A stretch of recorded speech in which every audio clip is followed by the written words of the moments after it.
As soon as the old man pressed the button, the entire world was plunged into darkness. Because the king had always loved battles, his soldiers were constantly fighting, but the old man simply wanted to sleep peacefully. When the king saw that everything was in darkness, he took out his flashlight. The flashlight fell directly on the battlefield, and the battle began. The old man, who had just been preparing for sleep, woke up again. But now he had no other option, so he turned the switch on again.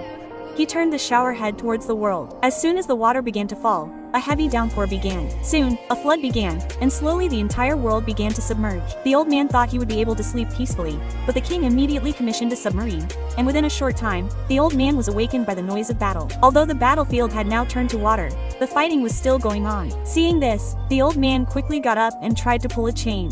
He pulled out the plug, and the floodwaters quickly receded. But even while trapped in the ships, the fighting didn't stop. The soldiers emerged from the water and returned to land to fight. The king didn't order them to stop, and they continued. Now the old man had to think of another trick. He went to the street of the world and built a stadium. The soldiers laid down their weapons and began to participate in the game. The old man thought everything would be fine, but before long, the sounds of fighting resurfaced. This time, the battle was taking place in a stadium, not on the field. The old man became furious. Seeing the king's habit of fighting, he picked up his mobile phone. On the other end of the phone was Yamaduta, a demon from hell. Yamaduta sent 2 of his demonic soldiers, but the king had no idea that trouble was about to come for him.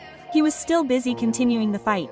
2 soldiers from hell emerged from underground and captured the king. They placed him in the elevator to hell. As the elevator descended, the king saw a strange man. The man was busy pushing a huge boulder up a hill. The king was astonished by this. The god of death then imprisoned him in a prison. The prison door was locked with a heavy lock. When Death and his guards left, the stone man was now escaping from the same rock. But when the king saw him running past the prison, he had an idea. As the man passed by, he pulled him to his side and asked him to help him open the lock. The man agreed and helped him. But as soon as the door opened, the king came out and imprisoned the man. Now the man was in a cage, but he didn't protest. Perhaps he thought he wouldn't have to push the boulder anymore. But the king didn't care. He quietly left and climbed back down to the ground.